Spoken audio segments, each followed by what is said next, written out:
जीवन की परिस्थितियों में मनुष्य का धन बल, बाहुबल या अन्य उपलब्धियां केवल एक सीमा तक उसका साथ देती हैं। परंतु जब उसका विश्वास तथा आज्ञाकारिता परमेश्वर की विश्वसनीयता के साथ जुड़ जाती हैं, तो आश्चर्य कर्म होने लग जाते हैं।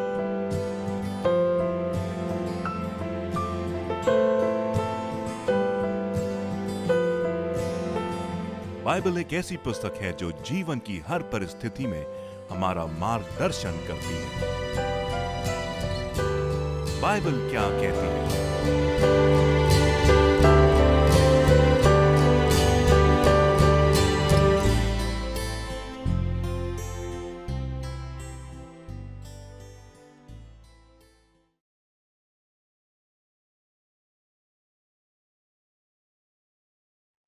नमस्कार, मैं आकांक्षा और आपकी आशा कार्यक्रम में एक बार फिर से आपका स्वागत करती हूँ। जैसे कि हमने पिछले कार्यक्रम में जाना था कि विश्वास क्या है और उद्धार हमें किस तरीके से मिल सकता है। आज के कार्यक्रम में हम ये जानेंगे कि विश्वास में हम कैसे मजबूती से खड़े हो सकते हैं। हमारे बीच में भाई अनुराग हैं जो हमें इस बारे में बताएंगे। भाई अनुराग, आपका एक बार फिर से स्वागत है। धन्यवाद आकांक्षा। आज जिस विषय को आपने फिर से उठाया है और मैं बहुत आनंदित हूँ, क्योंकि जब विश्वास की बात आती है तो विश्वास एक अलग चीज़ है। जब हम उसे प्राप्त कर लेते हैं और अपने जीवन में हम प्रभु यीशु मसीह पर विश्वास करते हैं, लेकिन दूसरे पहलू में हम इस बात को समझना और जानना पड़ेगा कि हमें विश्वास के साथ यात्रा कैसे करना है, या हमारी जो जीवन की यात्रा है उसमें हम कैसे विश्वास के साथ यात्रा कर सकते हैं।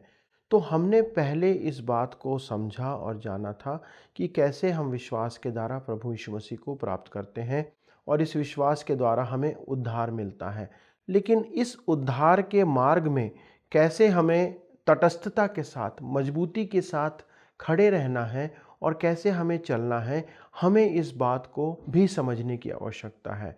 और ये जो विश्वास है ये हमें एक साहस देता है, एक हमें कॉन्फिडेंस देता है और हमारे दिमाग में इस बात के लिए वो एक संतुलित विचारधारा का निर्माण करता है, जिससे कि हम अपने विश्वास की यात्रा को मजबूती से चल सकें।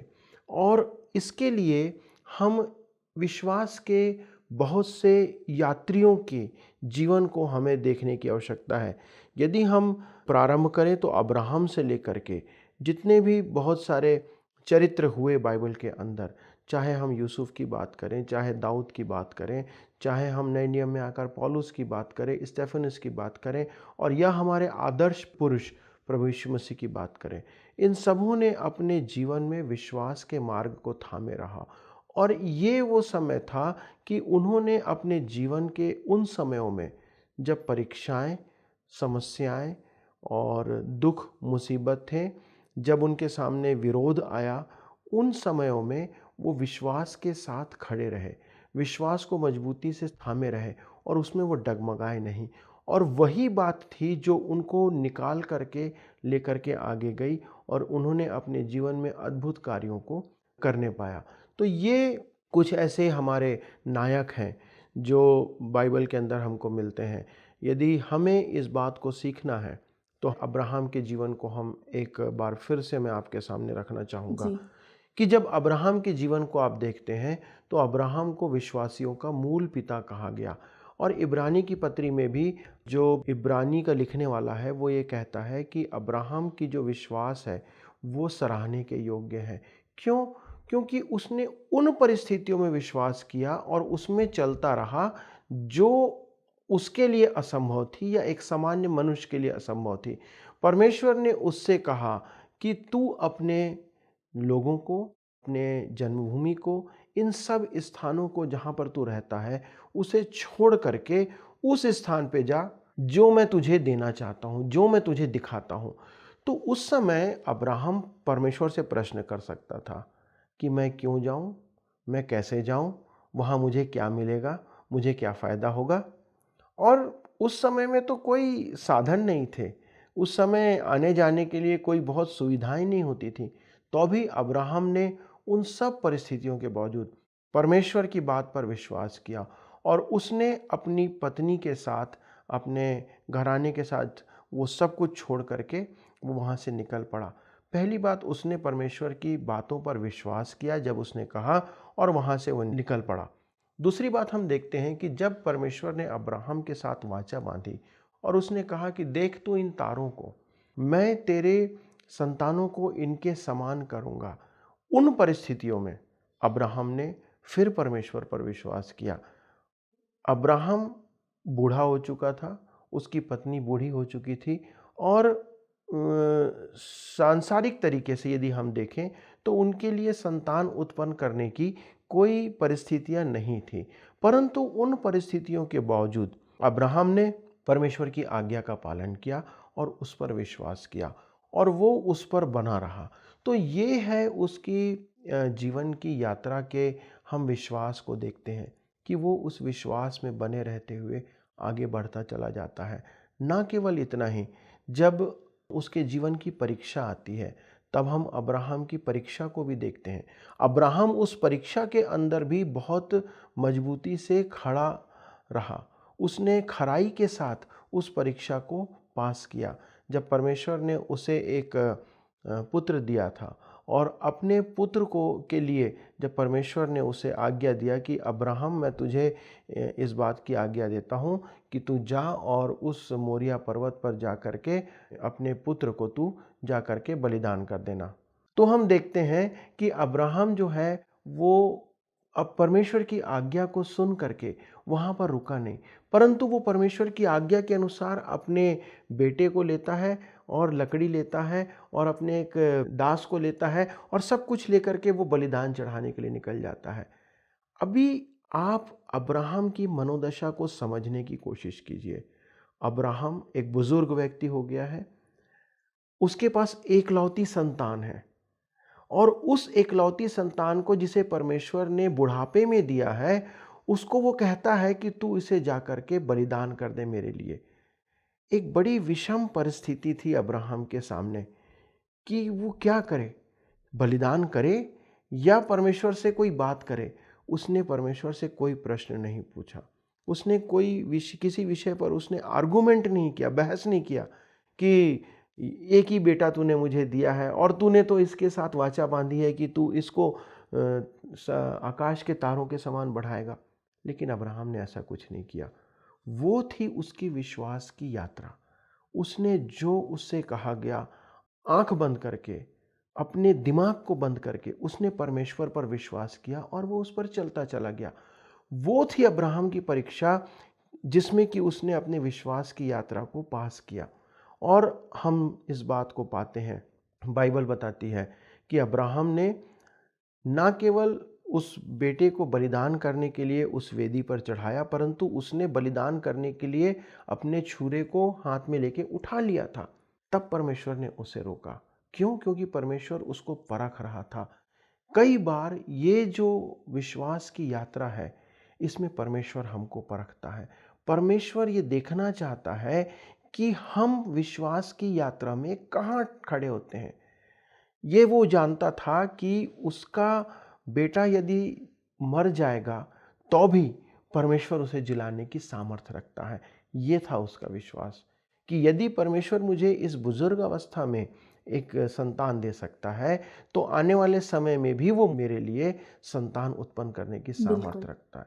तो ये था अब्राहम का विश्वास और विश्वास की यात्रा में वो बना रहा और वो उसके लेखे जो है वो धर्म गिना गया।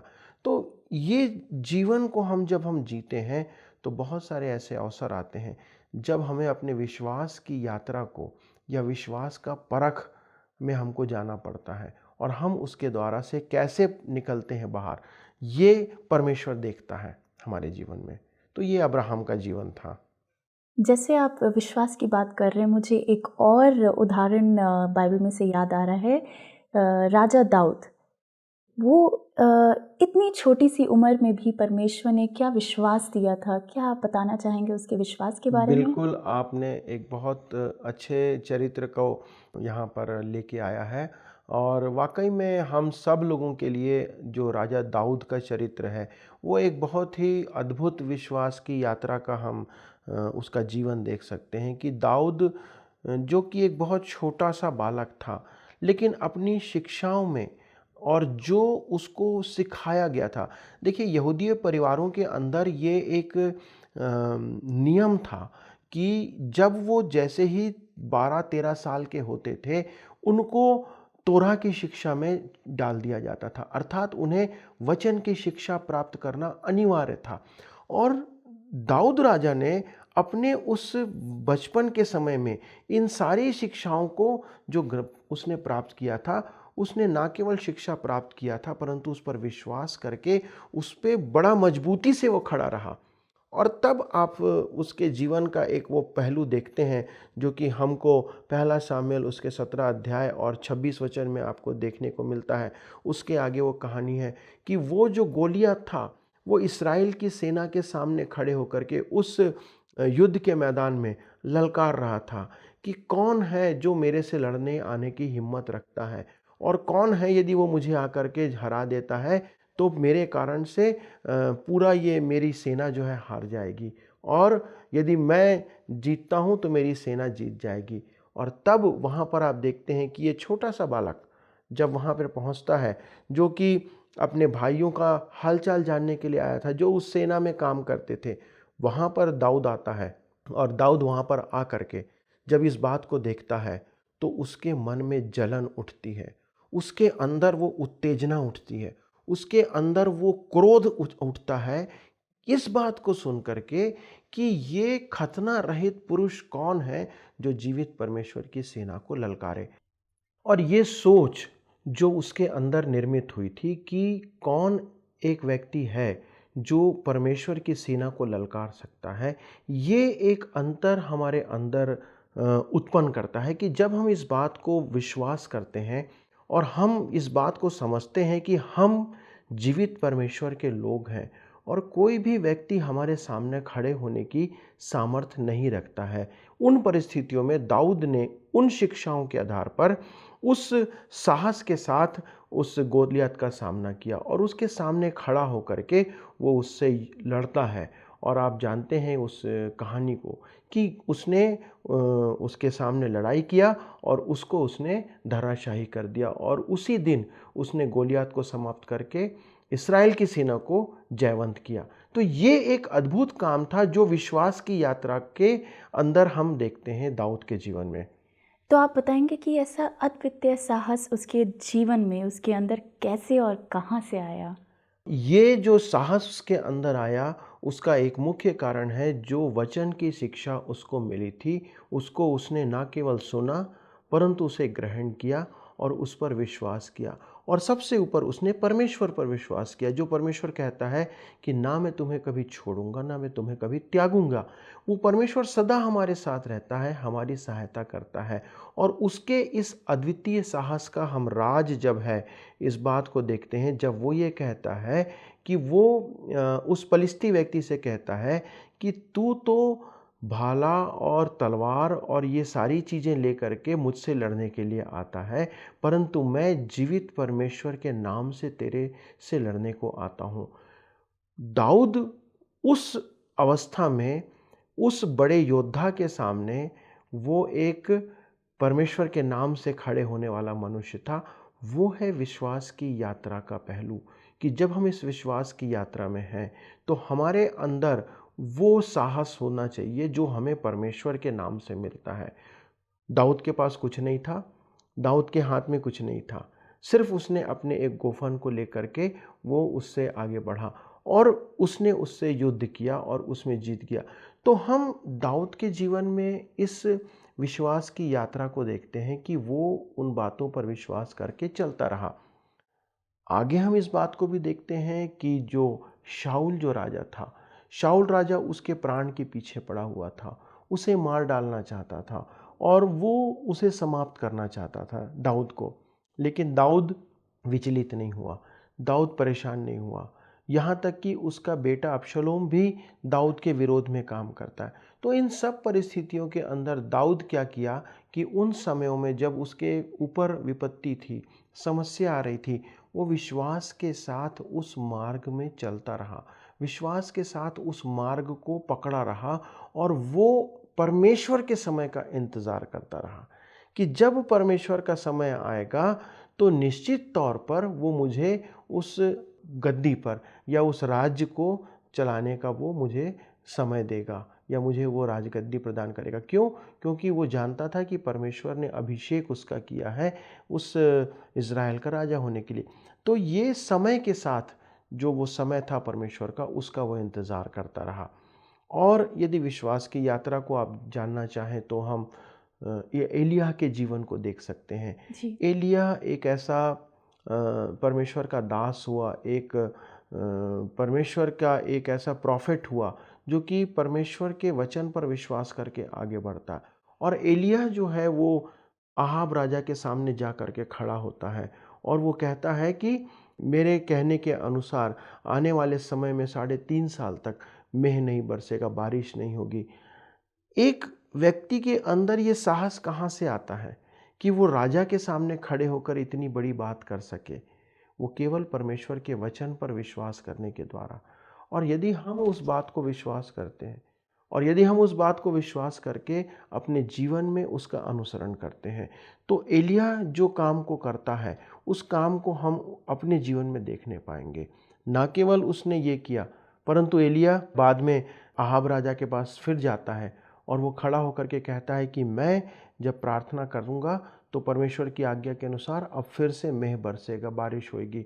फिर आप देखते हैं कि वो चैलेंज करता है, वहाँ पर बाल के 450 पुजारियों को चैलेंज करता है कि कौन है जो आकर के आज हमारे सामने खड़ा होगा और हम बलिदान चढ़ाएंगे, और जिसका परमेश्वर जीवित है वो आज स्वर्ग से आग गिरा करके उस बलिदान को भस्म करे। तो ये परिस्थितियाँ कैसे उसके जीवन में आती हैं, कैसे वो विश्वास करता है, कि वो विश्वास के उस स्तर तक कैसे पहुंच पाता है। ये बात है कि हम वचन पर कितना विश्वास करते हैं और जो बातें हमको परमेश्वर का वचन सिखाता है वो हमारे जीवन में हम उसे लागू करें। तभी हम इस विश्वास की यात्रा में मजबूती से हम आगे बढ़ने पाएंगे। इस विश्वास की यात्रा को हम आगे जब बढ़ते हैं तो हम परमेश्वर को इसके द्वारा से महिमा देने पाएंगे। तो आज के समय में हम विश्वास को कैसे लागू कर सकते हैं? एक बात हम जान लें कि हम सब विश्वासी हैं। क्यों? क्योंकि हमने प्रभु यीशु मसीह के ऊपर विश्वास किया है, उद्धार को प्राप्त किया है। और हम सब जो विश्वासी हैं वो हमारी एक विश्वास की यात्रा हम पूरी कर रहे हैं। जब से हमने प्रभु को ग्रहण किया, प्रभु यीशु मसीह को ग्रहण किया, तब से लेकर हमारे जीवन के अंतिम पड़ाव तक हम एक विश्वास की यात्रा में हैं। और इस विश्वास की यात्रा में हम कैसे विश्वास को थाम करके चलते हैं और अपने विश्वास का प्रगटीकरण लोगों के सामने करते हैं, ये एक महत्वपूर्ण बात है। और वो है हमारे विश्वास की यात्रा। कि जब हम चेलों के जीवन को यदि देखें, उन चेलों ने अपने जीवन के अंदर इस बात को विश्वास किया, प्रभु यीशु मसीह के पीछे वो हो लिए और उनका विश्वास इस स्तर तक गया कि वो प्रभु यीशु मसीह के लिए हर एक चेला जो है वो शहीद हुआ, वो मार डाले गए। क्यों? क्योंकि उन्होंने वचन की सेवा को अपने जीवन में प्राथमिकता दी। यदि हम पहले शहीद की बात करते हैं, स्टेफनस, उसने विश्वास के खातिर अपने प्राण को दे दिया। क्यों? क्योंकि उसने प्रभु यीशु मसीह के वचन पर, परमेश्वर पर विश्वास किया। तो आप सारे ऐसे लोगों को देखते हैं, पतरस और यूहन्ना को आप देखते हैं। वो लोग, पतरस और यूहन्ना, विश्वास से ऐसे भरे हुए थे। उस विश्वास के कारण से वो बड़े बड़े काम करते हैं।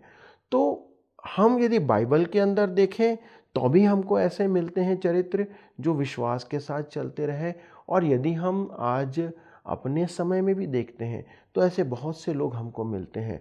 यदि आप एमी कारमाइकल की बात करें, यदि आप फ्रैनी कॉस्बाई की बात करें, यदि आप कॉरी टेन बूम की बात करें, यदि आप जॉनी ई टाडा की बात करें, ये ऐसे बहुत से ऐसे नाम हमारे सामने आते हैं जो कि अपने समय में अपनी कमज़ोरियों के बावजूद अपनी विश्वास की यात्रा में इन्होंने मजबूती से अपने विश्वास को प्रकट किया और आने वाले समय में इन्होंने परमेश्वर की महिमा को प्रकट किया।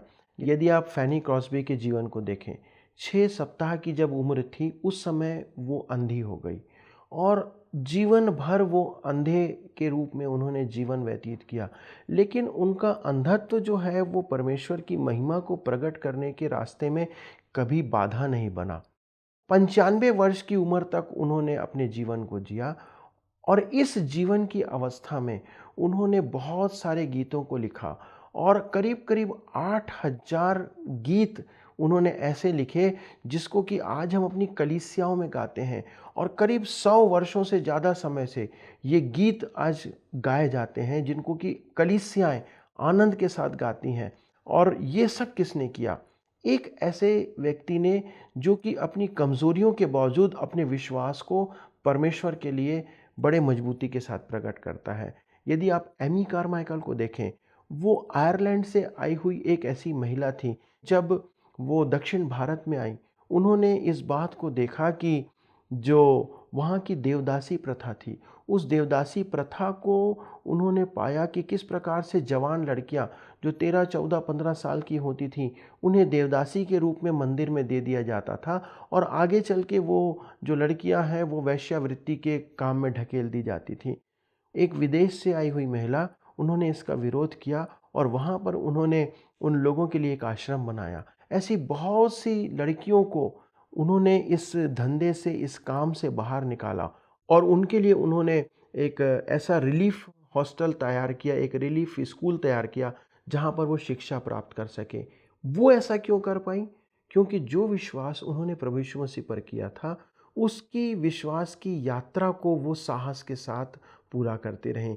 फिर यदि आप कॉरी टेन बूम की बात करें, वो भी एक ऐसी महिला थी जो कि एक इस्राएली थी और जो जिस समय इस्राएलियों के ऊपर प्रहार हो रहा था, उससे वो अपने आप को सरवाइव करती हैं और उन परिस्थितियों से बाहर निकल के उन्होंने अपने जीवन को सेवा के लिए लगाया और जब वो वहाँ से बचाई गई, उसके बाद उन्होंने अपने जीवन की गवाही लोगों को जा कर के दिया।